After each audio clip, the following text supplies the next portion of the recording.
sulfur regulations. Oyetola made the remark at the ceremony of the largest container vessels tagged CGM Scandola Power with liquefied natural gas at the Lekki Port in Lagos. Oyetola, represented by the Managing Director of the Nigerian Port Authority, Mohammed Bello Kako, said the government will procure the needed tools to enhance the capacity of the authority for sulfur analysis. The Speaker of the House of Representatives, Tajir Abbas, has urged President Bola Tinubu to demand greater performance and accountability from service chiefs to stem insecurity in the country. Abbas made the call in his opening speech at plenary on Tuesday as the House resumed from Christmas and New Year holidays, adding that the nation had been caught in the vicious grip of insecurity, a malaise that spread its tentacles far and wide. He mandated relevant security-based committees of the House to engage with the security chiefs in some of the most immediate measures and resources needed to improve security across the country. The Speaker said that Nigeria continues to grapple with numerous hurdles that impair growth trajectory. The Nigerian Army says its troops have rescued 32 kidnapped victims during a search and rescue operation in Katsina State. The Information Officer of Operation Adarin Daji Ibrahim, in a statement on Tuesday, disclosed that the troops also killed 2 suspected terrorists during the operation. Ibrahim stated that the troops engaged the terrorists in a gun duel which led to the death of 2 suspected terrorists while others fled with injuries. He added that the rescued kidnapped victims, including 19 male adults, 12 female adults, and 4 children, were handed over to the Katsina State government by the commander, Brigadier General O.A. Fadiro. Similarly, the air component of Operations Whale Punch has killed 30 terrorists on motorcycles in the Benin Quarry local government area of Kaduna State. This was as a security operative in Katsina State on Sunday rescued 35 kidnapped victims inside Dumbero Forest. The Kaduna airstrikes were ordered following an intelligence report which disclosed the movement of the terrorists in the area. A statement by the Director of Public Relations and Information, Air Vice Marshal Edward, said the eliminated terrorists were responsible for the ambush of troops at the Kwanan Motowa recently, as well as several attacks and abduction of innocent civilians in the local government area. The Federal Road Safety Corps has arrested no fewer than 4,907 persons for 6,339 traffic offenses during the just concluded Operation Zero Tolerance in the Federal Capital Territory. The sector commander Mohammed stated that these operations is to enhance efficiency and effectiveness in 2024. He said that the command will also embark on intensive sensitization in charges, mocks, and skills, which it believed had a larger population. The Kano State Command of the National Drug Law Enforcement Agency on Tuesday disclosed that the agency arrested 198 drug suspects and dismantled 21 illicit drug joints in Kano. The spokesman of the agency, Sadiq Mohammed, disclosed this in a statement, adding that the suspects were arrested between January 17 and January 26, 2024 in the ongoing Operation Stop Drug Abuse launched by its commander, Abubakar Idris Ahmad. Out of the 198 suspects arrested, according to the statement, 177 were males, while the test 21 were females. He also disclosed that the command successfully recovered a substantial amount of illicit substances, which includes 5 Extol rubber solution, soak and dyed, cannabis, and other dangerous substances. The Rivers State House of Assembly has expressed disapproval of the recent appointment approved by Governors Simalaye and Fubara, particularly those appointed on an acting basis. The House expressed its displeasure during its 100th legislative sitting when the Majority Leader, Honorable Major Jack, brought to the attention of the House a government special announcement regarding this appointment. Citing sections of relevant laws, members commented on the information and stated that the governor, in exercising his powers, has disregarded the laws. The Speaker, Right Honorable Martins, criticized the governor's actions in appointing someone to act as administrator of the New Cities Development Authority, a body not recognized by any state legislation, calling it condemnable. You are watching News Express, coming to you live from Nigeria's capital, Abuja. We're on StarTimes channel 276. Kindly follow us on all the social media platforms using Global Television NG and all other handles now showing on the screen. When News Express returns, Central Bank of Nigeria clears airlines forex backlog with additional $64.44 million payments. The news continues shortly with the details.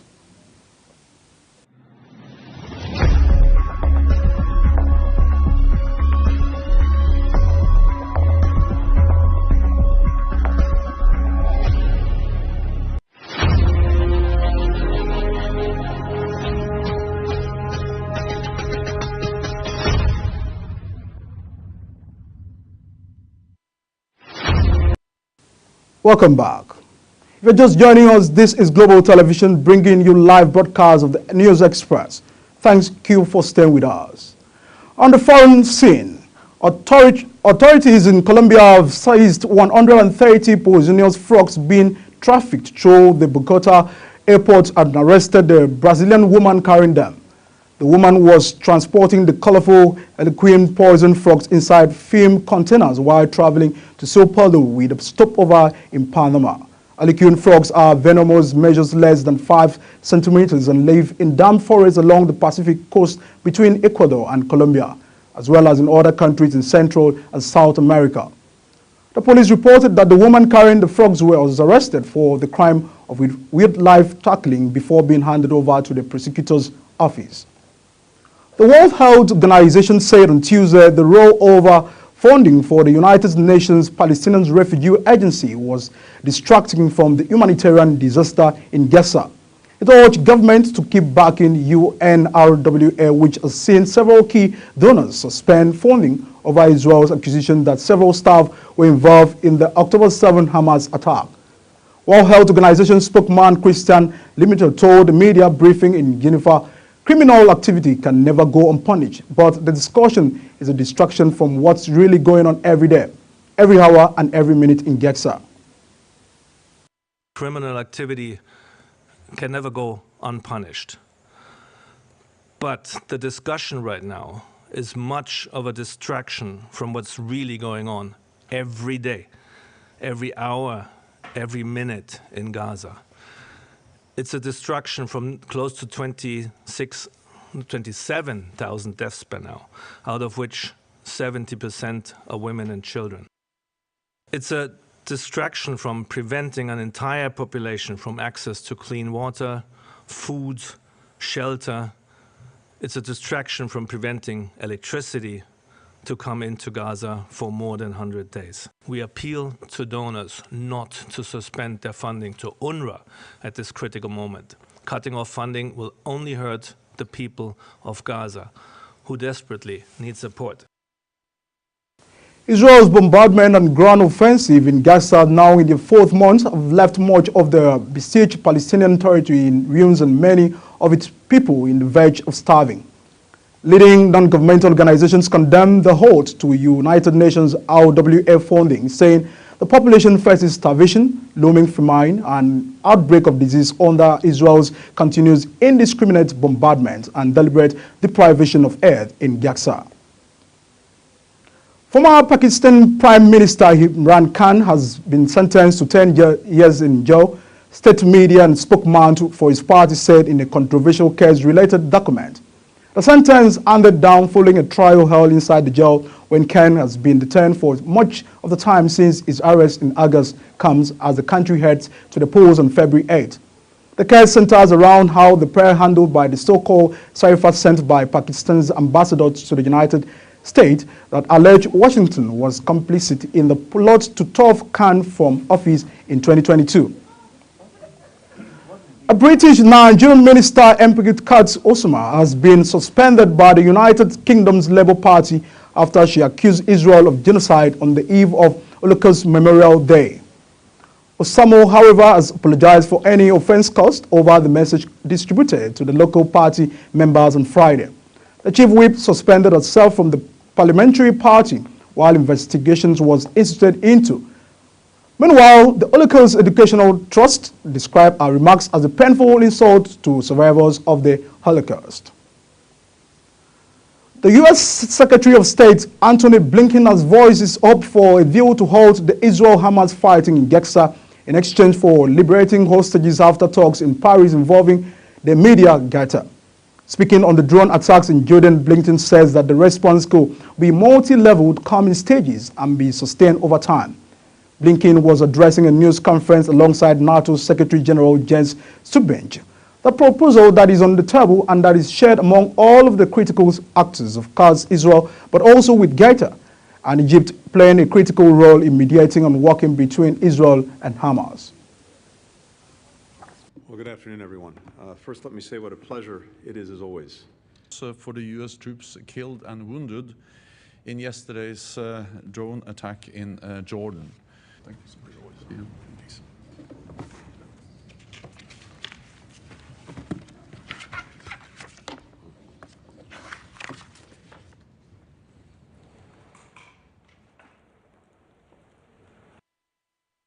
The proposal that is on the table and that is shared among all of the critical actors, of course, Israel, but also with Qatar and Egypt playing a critical role in mediating and working between Israel and Hamas. I believe the proposal is a strong one and a compelling one that, again, offers some hope that we can get back to this process. But Hamas will have to make its own decisions. I can just tell you that there is, again, strong, I would say, alignment among the countries involved that this is a good and strong proposal. And the work that was done over the weekend, including by CIA Director Bill Burns, was important in helping to advance this. And I believe that Israeli leadership and certainly Israeli society feels very, very strongly about it. So we'll see. I can't say anything more than that, but I can say that very important productive work has been done, and there is some real hope going forward. To anyone who would try to use the crisis in the Middle East, the conflict in the Middle East, to sow further instability and to use it as an excuse to attack our personnel, we will respond. We will respond strongly. We will respond at a time and place of our choosing. And obviously, I'm not going to telegraph what we might do in this instance or get ahead of the President, but I can, again, tell you that, as the President said yesterday, we will respond. And that response could be multi-leveled, come in stages, and be sustained over time. And absent that supplemental, we're going to be sending a strong and wrong message to all of our adversaries that we are not serious about the defense of freedom, the defense of democracy. And it will simply reinforce for Vladimir Putin that he can somehow outlast Ukraine and outlast us. Well, that's not going to be the case. We have to make sure that it's not the case. This is in our own security interest to do so. It will be a tragedy for the Ukrainians if President Putin wins, but it will also make the world more dangerous and us, all of us more insecure. It will embolden other authoritarian leaders, not only President Putin, but also North Korea, Iran, and China, to use force. Today it's Ukraine, tomorrow it could be Taiwan. Blinken tells reporters after meeting earlier in the day in Washington with Qatar's Prime Minister that very important productive work has been done and there is some real hope going forward. Let's turn to business. Naira fell against the United States dollars at both the authorized and unauthorized market of Monday. Data published by FMDQ and parallel market traders showed. According to the data, the domestic currency closed at 1,248 Naira to $1 at the official window on Monday. The rate represents a 528 Naira per one, or 51.1% depreciation from the 891 Naira rate recorded in the previous session last Friday. The Naira experienced an intraday high of 701.0 Naira and a low of 1,414.94 Naira before it finally closed at 1,348 Naira on Monday amid soaring demand for the greenback. Within the business period, $64.3 million was recorded as foreign exchange turnover at the official market. Lekki Deep Seaport has welcomed the CMS CGM scandal, marking the historic arrival of the first LNG-powered container vessel to sail to West Africa. The CMS CGM scandal, boasting 14,812, has an impressive length overall of 36.6 meters and a width of 51 meters, establishing itself as Nigeria's largest container vessel to date.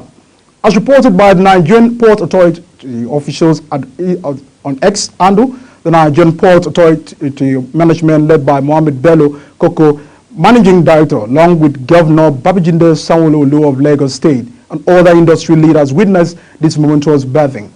The NPA boss, Koko, sharing on his official X handle, highlighted that CMS Scandal's LNG's powered arrival aligns with the authority commitment to promoting energy efficiency.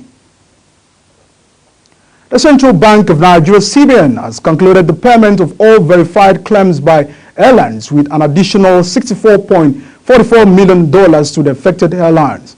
The acting Director of Corporate Communications of CBN disclosed this in Abuja.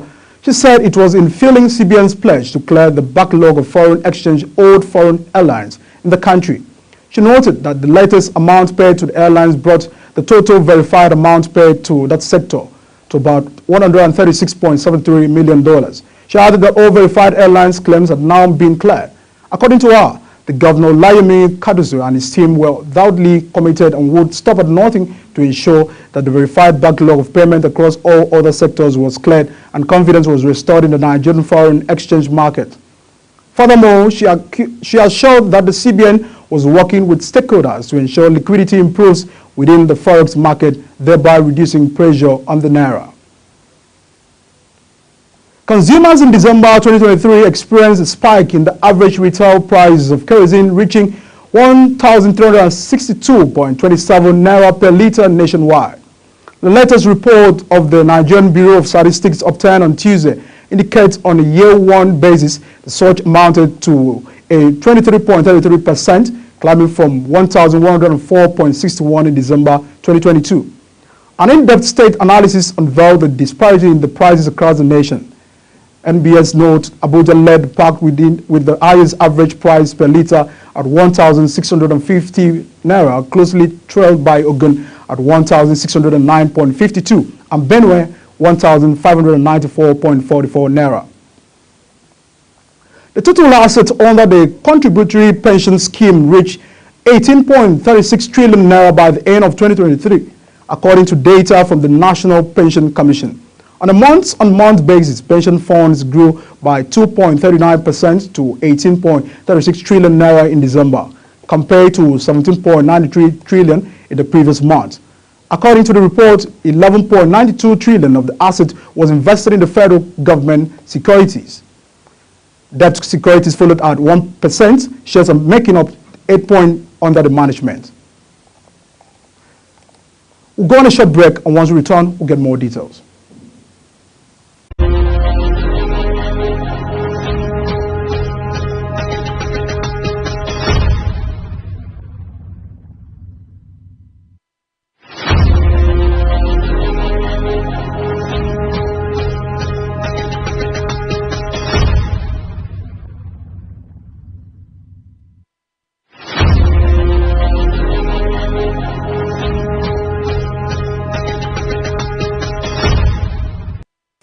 Thanks for staying with us.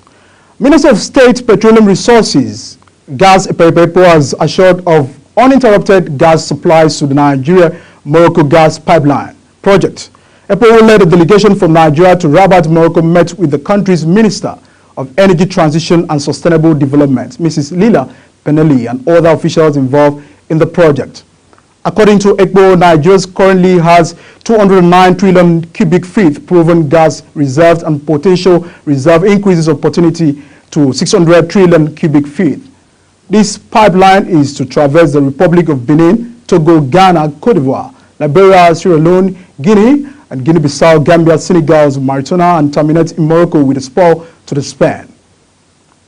And on sports, Nigeria and Argentina will clash in the senior international friendly match in the city of Hangzhou, China on yet to be announced date in March, the Jiangtan Football Federation has announced. The game is scheduled to take place at the Olympic Sports Center Stadium, which hosted a couple of football games during the 2008 Summer Olympics in the country. The RB Seals will face a North African side, Ivory Coast, at the Workers Stadium in Beijing days later. The friendly will be the first meeting between the sides after a 2-1 victory over Nigeria at the 2018 World Cup in Russia.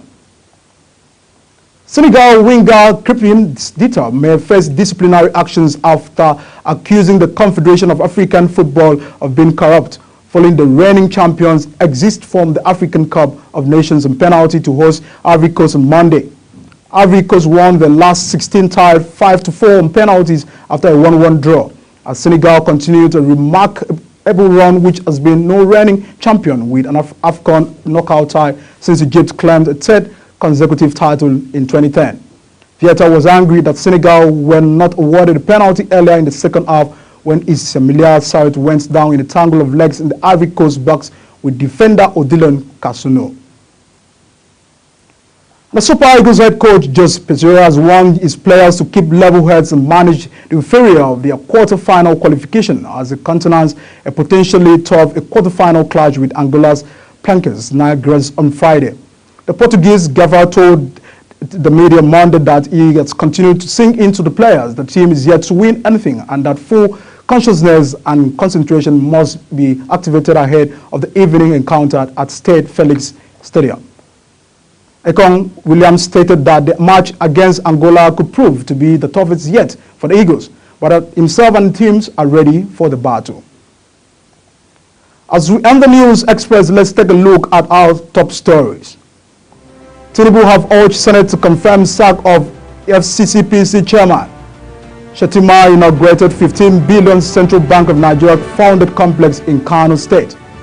Rivers Assembly frowned at Fubara's appointment. Speaker Baz urged Tinubu to demand greater performance from service chief. We also told you pension funds rose by 22% to 18 trillion naira. And that is it on the News Express, and it came to you live from Nigeria's capital, Abuja. On StarTimes channel 276, kindly follow us across all the social media platforms using Global TV NG and all the handles now showing on the screen. I am Edikan Michael. Thank you for watching. See you again.